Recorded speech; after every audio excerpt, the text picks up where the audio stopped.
दोस्तों, क्या आप जानते हैं कि हॉस्पिटल में एमआरआई स्कैन कैसे किया जाता है और क्या एमआरआई स्कैन कराने से इंसान की मृत्यु हो जाती है? और क्या आपको पता है एमआरआई स्कैन कराने में कितना खर्चा होता है और क्यों एमआरआई स्कैन कराते वक्त डॉक्टर आपकी बॉडी से सारी लोहे की चीजें निकाल लेते हैं? और एमआरआई स्कैन करवाना सुरक्षित है भी या नहीं? ये सारे सवालों के जवाब आप जरूर जानना चाहते होंगे। आज के वीडियो में हम आपको एमआरआई स्कैन के बारे में बताने वाले हैं। चलिए शुरू करते हैं। दोस्तों, एमआरआई की full form magnetic resonance imaging होती है, जिसे हिंदी में चुंबकीय अनुनाद इमेजिंग कहते हैं। एमआरआई स्कैन का इस्तेमाल शरीर के हर हिस्से की जांच के लिए किया जाता है, जैसे कि रीढ़ की हड्डी में किसी समस्या का होना, ब्रेन में ट्यूमर का या कैंसर का होना, हड्डियों से जुड़ी किसी चोट और हड्डियों से जुड़ी हुई कई समस्याओं के लिए डॉक्टर्स एमआरआई स्कैन की एडवाइस देते हैं। दोस्तों, अब बात करते हैं इसके खर्चे के बारे में, क्योंकि बहुत से लोग इसके खर्चे को लेकर काफी परेशान रहते हैं। दोस्तों, इसका सही खर्च तो आपको हॉस्पिटल्स में जाकर पता चलेगा, लेकिन हाँ,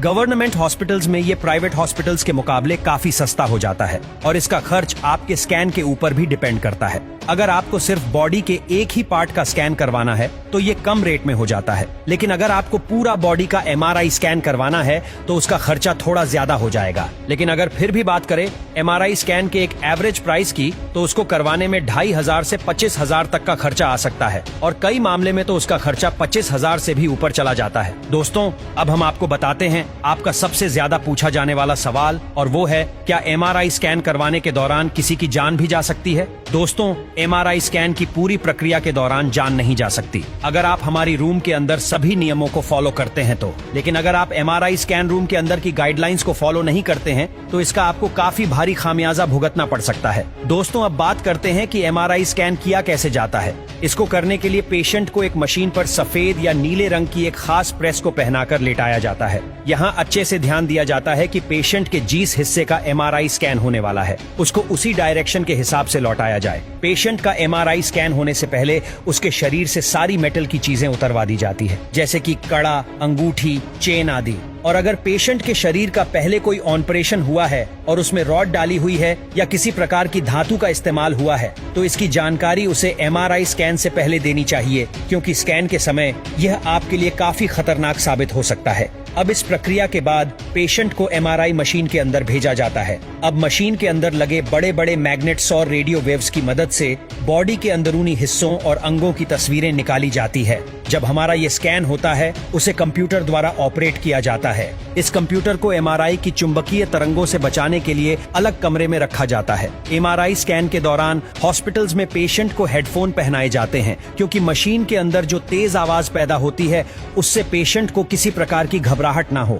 हालांकि कुछ मशीनों में यह आवाज बहुत कम आती है और आवाज कम आने के साथ साथ मशीन में म्यूजिक भी बजता रहता है। ऐसा सिर्फ पेशेंट का मूड नॉर्मल रखने के लिए किया जाता है। वैसे तो एमआरआई स्कैन केवल कुछ ही मिनटों का होता है, लेकिन कई बार पेशेंट को 2-2 मिनट के लिए 3 से 4 बार मशीन के अंदर डाला जाता है। इसी दौरान डॉक्टर्स पेशेंट को कई बार सांस लेने और रोकने के लिए भी कहते हैं। अलग अलग पेशेंट के समस्या पता करने के लिए टाइम थोड़ा आगे पीछे हो सकता है। इस टेस्ट में एक्सरे और सीटी स्कैन की तरह है, रेडिएशन या हानिकारक चीजों का इस्तेमाल कम किया जाता है। दोस्तों, आपको ये तो पता ही चल गया होगा कि एमआरआई स्कैन किया कैसे जाता है। आइए अब जानते हैं कि एमआरआई स्कैन होता क्या है। दोस्तों, एमआरआई स्कैन सबसे आधुनिक और बॉडी के अंदरूनी हिस्सों की तस्वीरें लेने वाली अभी तक की सबसे अनोखी टेक्नोलॉजी है। इस मशीन से डॉक्टर्स ऑपरेशन करें और शरीर के अंदर किसी उपकरण को पहुंचाए बिना ही शरीर के हर एक अंदरूनी अंग को काफी सटीकता से देख सकते हैं, जिसके बाद डॉक्टर शरीर में हुई छोटी से छोटी समस्या का काफी आराम से पता लगा सकते हैं। इसी के साथ एमआरआई स्कैन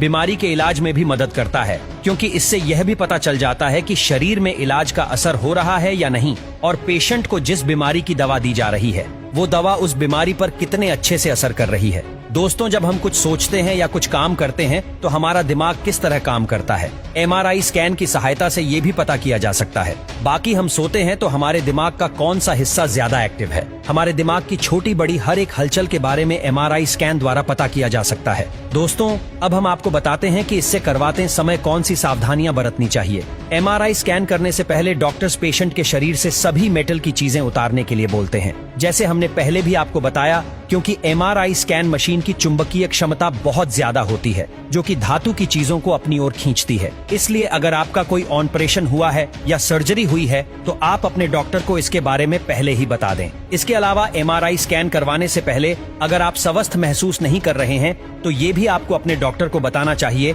और मोस्ट इम्पोर्टेंट एमआरआई स्कैन करवाते समय कई लोगों के दिमाग में कंफ्यूजन पैदा होती है कि इसको करवाने से पहले खाना खाना चाहिए या नहीं। तो आपको बता दे, ये आपके डॉक्टर्स पर निर्भर करता है कि वो क्या कहते हैं। कई केसेस में डॉक्टर्स टेस्ट से 4 घंटे पहले कुछ भी खाने की सलाह नहीं देते और कई केसेस में डॉक्टर्स एमआरआई स्कैन से पहले ज्यादा पानी पीने की सलाह देते हैं। लेकिन ये सब पेशेंट की बीमारी और डॉक्टर्स पर डिपेंड करता है। इन सब के अलावा अगर किसी महिला का एमआरआई स्कैन होने वाला है और वह प्रेग्नेंट है तो उसे अपने डॉक्टर को इसके बारे में जरूर बताना चाहिए, क्योंकि उसके गर्भ में पल रहे बच्चे के लिए एमआरआई स्कैन के दौरान निकलने वाली रेडियो वेव्स काफी खतरनाक साबित हो सकती है। दोस्तों, अब ऐसा नहीं है कि डॉक्टर्स को जब कोई बीमारी समझ नहीं आती तो वो पेशेंट को फुल बॉडी का एमआरआई स्कैन करवाने के लिए बोलते हैं। कई बार डॉक्टर्स पेशेंट की बीमारी के हिसाब से एमआरआई कराने की सलाह देते हैं और कई बार डॉक्टर्स पेशेंट को पर्टिकुलरली उस पार्ट का या उस ऑर्गनस का स्कैन करवाने के लिए रिकमेंड करते हैं जिसमें उनको उनके मुताबिक कोई समस्या लगती है।